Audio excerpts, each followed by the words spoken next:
주심받아 이때까지 왔으니 이와 같이 천국에도 이르기를 바라네. 하나님의 품을 떠나 죄에 빠진 우리를 예수 구원하시려고 보혈 흘려 주셨네. 주의 귀한 은혜 받아 일생 빚진 자 되네.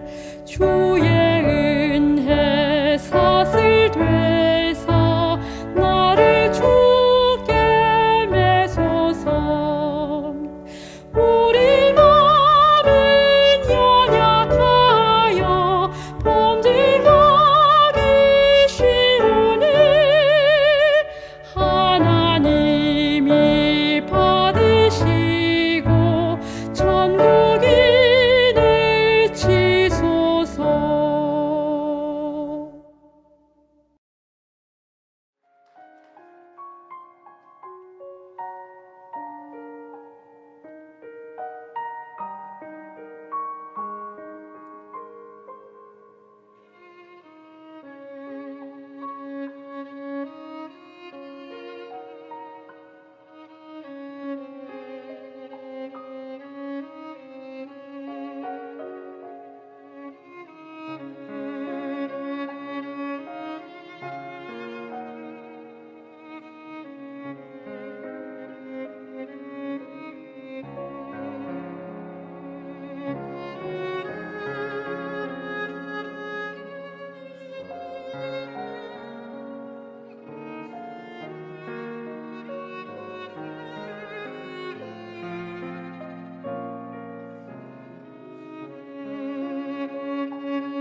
마태복음 4장 23절입니다.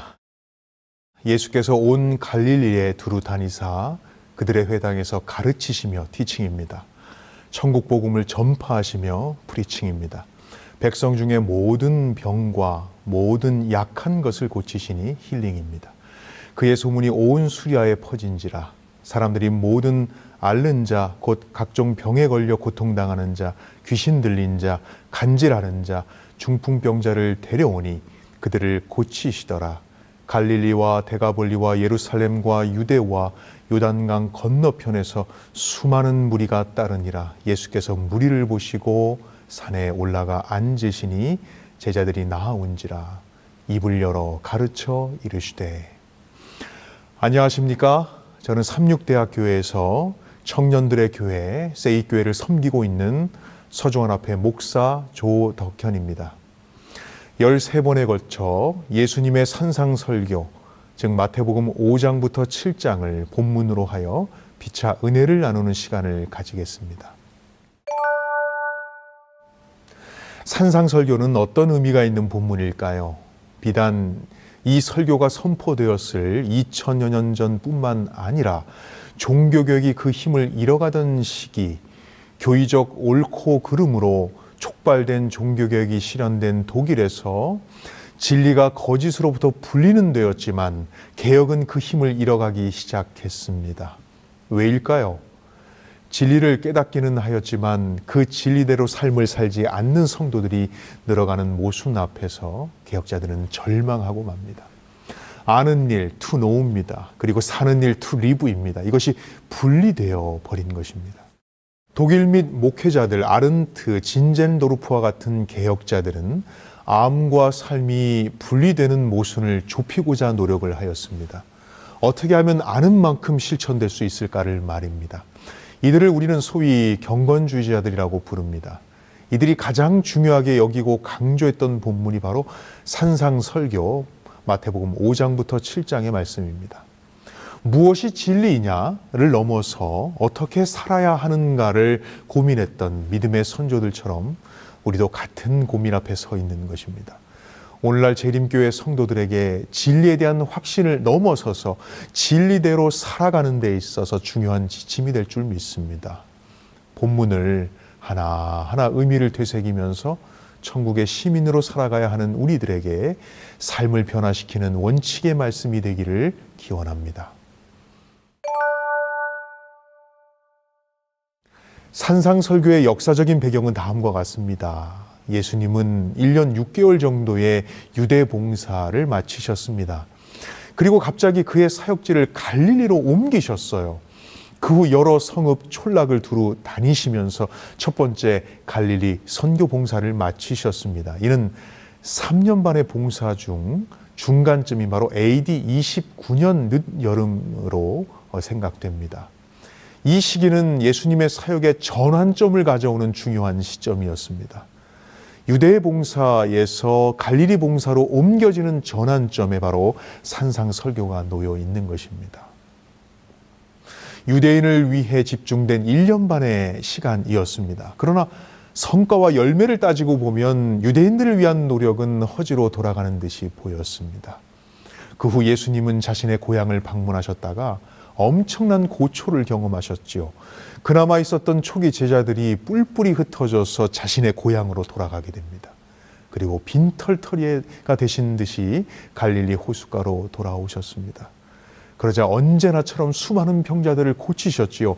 그에게 오는 어떤 사람도 실족하게 하지 않으셨습니다. 우리 사랑하는 주님은 어느 한 사람도 실망하여 돌아가게 하지 않으셨습니다. 우리도 주님의 삶처럼 영혼이 고파 울부짖는 또 배고파하는 이들에게 그렇게 넉넉하게 풍족함으로 채울 수 있다면 얼마나 좋겠습니까? 수많은 사람들이 예수님을 따르기 시작했습니다. 그러던 예수님은 비장한 얼굴을 하셨어요. 그리고 산에 오르셨습니다.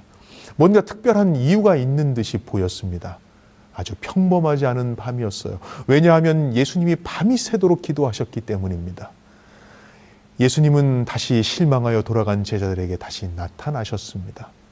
그리고 제자들을 한 명 한 명 다 부르셨어요. 그리고 직업이 어부인 그들에게 물고기나 잡지 말고 사람을 낚으라는 요상한 말씀을 하셨습니다. 드디어 12명의 제자를 선택하시고 안수하신 것입니다. 사람들은 드디어 예수님이 대단한 결심을 하셨다고 흥분하기 시작했습니다. 드디어 혁명의 시작을 알리는 종을 치시는 것일까? 마태복음 5장 1절입니다. 무리를 보시고 아주 짧은 진술입니다. 이 진술에서 우리는 예수님이 무리를 바라보는 장면을 묘사하고 있는 듯이 보입니다. 그러나 우리가 간과하는 것은 마태가 지금 예수를 바라보고 있다는 사실입니다. 예수님의 무리를 보시는 모습을 마태가 보고 기술하고 있는 것입니다. 어떤 마음으로 예수님의 모습과 예수님의 음성과 그리고 예수님의 손짓과 그리고 그분의 표정, 그분의 태도, 그 의미를 부여하여 지켜보고 있었을까요? 2000여 년 전으로 마태의 시선으로 한번 따라가 보시겠습니다. 마태의 눈에 비친 예수님은 어떤 모습이었을까? 더 나아가 백성들에게 비친 예수는 어떤 모습이었을까? 마태복음 전체적인 기술은 그를 분명 왕으로 묘사하는 것이 분명합니다. 왕임과 동시에 모세와 같은 위대한 지도자를 그를 그리고 있지요. 이것은 전적으로 마태가 바라본 예수의 모습입니다. 마태 혼자만의 생각일까요? 그렇지 않습니다. 모든 백성들이 같은 생각이었을 것입니다. 마태의 시선에 그렇게 보여지도록, 묘사되도록 하나님이 의도하신 것입니다. 사람은 누구나 자기가 추구하고 원하는 방식대로 이해하는 습관이 있습니다. 마태의 마음 속에는 구약의 한 장면이 떠올랐을 거예요. 그리심산과 에발산에 서 있는 모세의 모습 말입니다. 축복과 저주의 선고를 했던 바로 그 모세 말입니다. 신명기는 이렇게 모세의 선고를 묘사하지요. 신명기 11장 27절 28절입니다. 너희가 만일 내가 오늘 너희에게 명하는 너희의 하나님 여호와의 명령을 들으면 복이 있을 것이요 너희가 만일 내가 오늘 너희에게 명령하는 도에서 돌이켜 떠나 너희의 하나님 여호와의 명령을 듣지 아니하고 본래 알지 못하던 다른 신들을 따르면 저주를 받으리라. 이 축복의 약속은 전적으로 하나님의 백성들의 순종의 여부에 달려 있었습니다. 그리고 하나님은 이 약속을 성취시킬 모세와 같은 선지자를 일으키시겠다고 예언을 남기십니다. 신명기 18장 15절입니다. 내 하나님 여호와께서 너희 가운데 내 형제 중에서 너를 위하여 나와 같은 선지자 하나를 일으키시리니 너희는 그의 말을 들을지니라. 이스라엘의 회당에선 모세와 같은 선지자 메시아의 등장을 기대하고 있었을 것입니다. 아주 오랜 동안 숨겨왔던 그 기대와 소망을 말입니다. 회당에서는 늘 귀가 따갑게 랍비가 강론했던 그 이야기 말입니다. 그리고 예수의 일련의 행동들은 그들의 기대를 더욱더 부풀게 만들기에 충분했습니다. 그도 그럴 것이 그들은 로마로부터 억압을 받고 있었습니다. 애굽으로부터 자유를 가져다 준 모세, 그리고 로마로부터 자유를 가져다 줄 모세와 같은 선지자 예수 그리스도, 그런 선지자가 그들은 필요했던 것입니다. 그러한 필요는 열망과 소원을 만들어내지요. 아주 작게 시작한 열망은 온통 나의 삶 전체를 사로잡게 됩니다.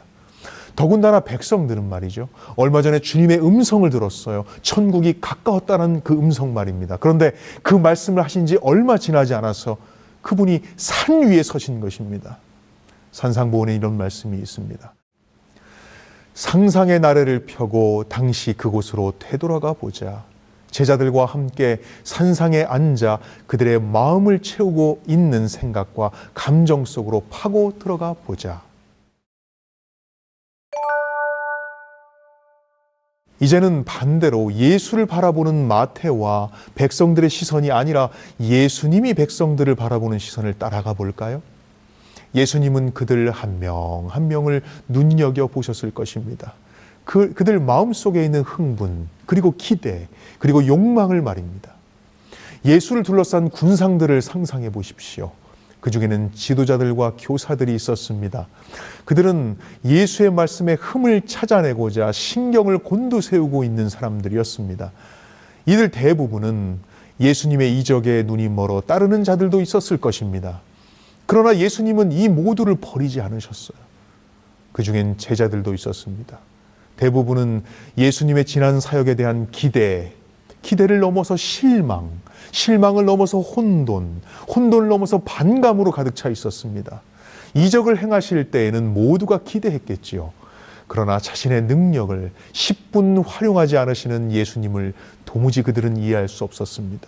왜 그렇게까지 제사장들과 랍비들과 친밀히 지내지 않으시고 싸우시는지를 말입니다. 그런데 이번에는 다르겠구나. 유대에서의 경험을 통해 이제는 좀 깨달으셨구나. 그렇게 느꼈을까요? 앞으로 건설될 천국의 대신들로서 어떻게 자신들이 쓰임을 받게 될까? 어떤 높은 자리에 오를까 하는 기대감으로 가득 차 있었을까요? 이런 모든 상황을 예수님은 보신 것입니다.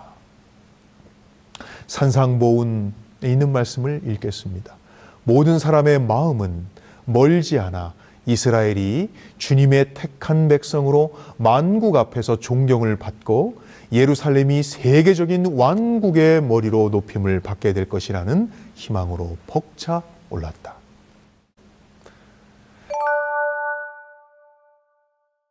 사람은 바라는 것이 있으면 그 본질을 보지 못합니다. 가지고자 하는 마음이 너무 커서 옳고 그름의 시야를 빼앗기게 되는 것이죠. 욕망은 전적으로 자신의 처해 있는 상황과 형편에서 시작됩니다. 사람은 그만큼 환경의 지배를 받는다는 말입니다. 신앙은 말이죠. 그 형편과 환경을 뛰어넘는 것입니다. 그래야 그 너머의 본질을 볼 수가 있는 것입니다. 바울은 이 신앙의 도를 깨달은 사람이었습니다. 그는 이렇게 권면했지요. 빌립보서 4장 11절입니다. 내가 궁핍함으로 말하는 것이 아니니라. 어떠한 형편에든지 나는 자족하기를 배웠노니. 어떠한 형편도 나의 자족함을 빼앗아갈 수 없어야 신앙입니다. 그러니 우리는 우리의 욕망의 지배를 받게 됩니다.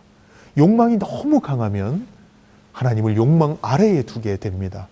그러면 욕망이 하나님이 되지요. 하나님은 목적이 아니라 수단이 되어버리고 마는 것입니다. 마치 그 욕망을 성취시키는 도구에 불과해져 버리는 것입니다. 만약 그 욕망을 성취하는데 아무런 도움이 되지 않는다면 우리는 하나님마저 버릴 수 있는 취사 선택이 되어버리고 말 것입니다. 예수님은 이런 백성들을 바라보시면서 도대체 어떤 생각을 하셨을까요? 예수님은 그들을 한 명 한 명 바라보셨을 것입니다. 성경은 그렇게 말하고 있지요. 마태복음 5장 1절입니다. 예수께서 무리를 보시고. 예수님은 그들의 기대를 다 아셨을 것입니다. 그런데 예수님은 그런 기대를 위해 오신 것이 아니었어요. 우리는 항상 우리가 원하는 것이 하나님의 뜻이라고 오해하고픈 유혹에 빠집니다. 이런 형태의 생각은 결국 하나님을 욕망의 수단으로 생각하게 만듭니다. 신앙의 말입니다. 실족, 실망, 이런 감정이 발생하는 가장 큰 이유이기도 합니다. 종은 말이죠. 실족할 이유가 없습니다. 삶의 이유가 주인을 위해 살기 때문입니다. 주인이 주신 명을 받드는 것이 유일한 삶의 이유이지요. 실족한다는 말은 여전히 내 삶의 주인이 나일 때 나타나는 감정입니다. 나의 삶의 주인이 내가 아닌 이상 실족할 이유도 없습니다. 그래서 내가 주인일까 종일까가 결정되면 내가 소망하는 것도 달라지게 됩니다. 내가 구하는 것이나 내가 소망하는 것이 나의 욕망을 충족시키기 위함이 아니게 됩니다. 화이 선지자는 기도에 대한 놀라운 통찰을 우리에게 가르쳐 줍니다. 기도는 우리가 어떠하다는 것을 하나님께 알리기 위함이 아니요 우리로 하여금 그를 받아들일 수 있도록 하기 위함이다.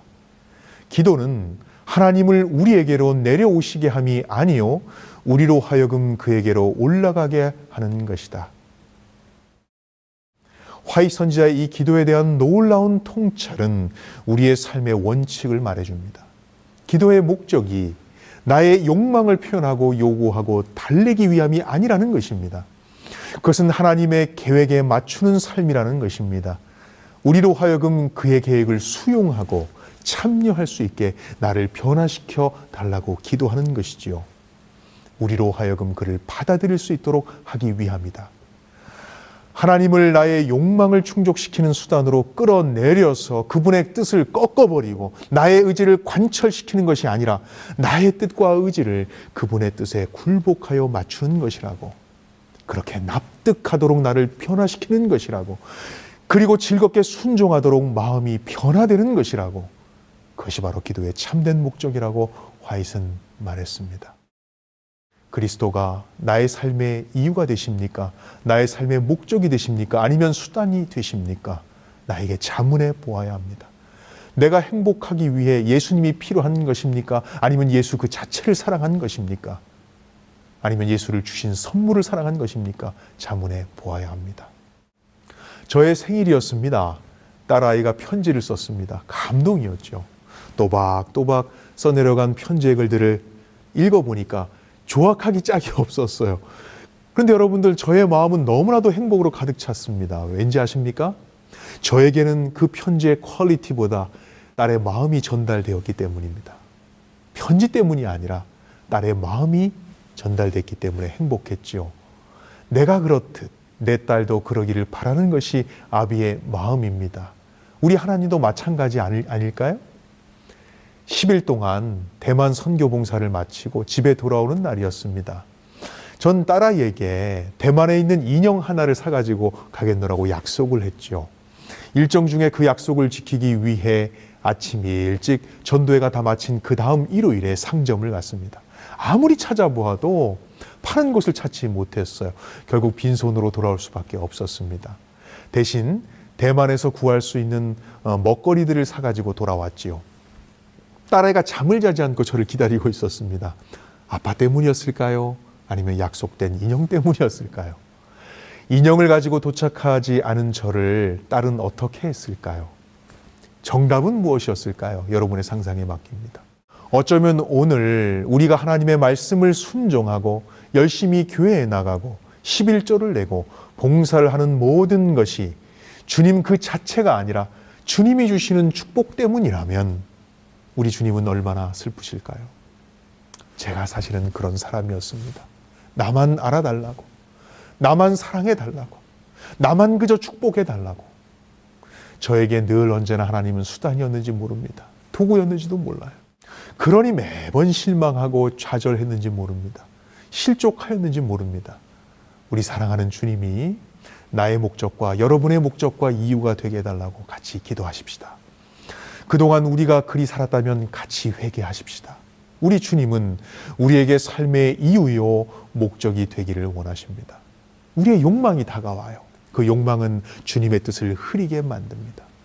우리의 욕망이 주님의 뜻과 만날 때는 어떻게 해야 합니까? 우리의 욕망을 내려놓아야 합니다. 우리 안에 우리의 생각과 욕망으로 가득 차 있다면 성령을 가득 차게 하옵소서. 성령이시여 함께 하옵소서. 우리의 마음 안에 그분의 생각, 말씀의 원칙이 가득한 신앙으로, 그래서 2000여 년 전 갈릴리의 한 나지막한 산자락에서 울려 퍼진 하나님의 나라, 그 나라의 참된 원칙을 마음에 심고 삶에 실천해 보시는 것은 어떻겠습니까? 하나님의 성령께서 우리의 말씀의 여정에 지치지 않는 열정으로 마무리될 수 있기를 소망하며 말씀을 드리겠습니다.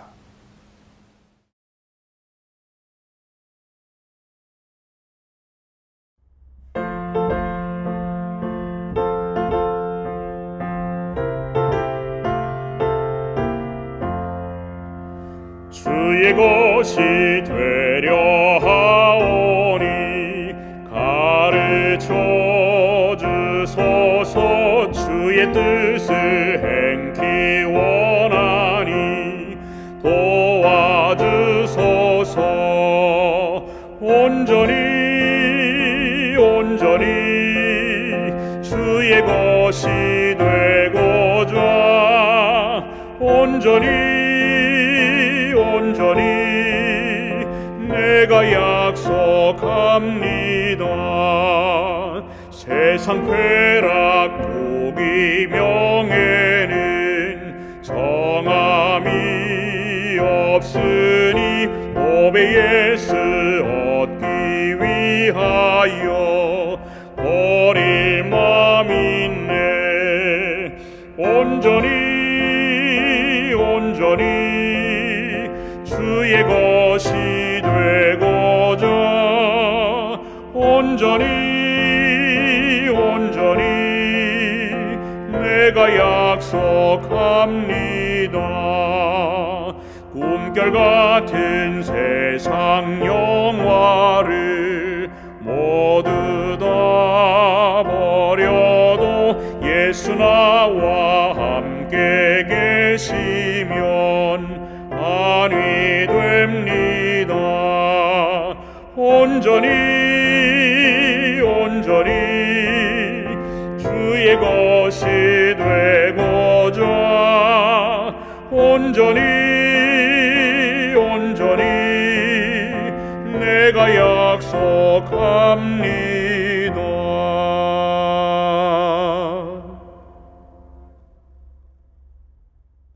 하늘에 계신 아버지, 오늘 말씀을 통해 우리의 욕망이 주님의 뜻과 만나게 될 때 우리의 욕망을 조용히 내려놓을 수 있도록 성령님 허락하여 주옵소서.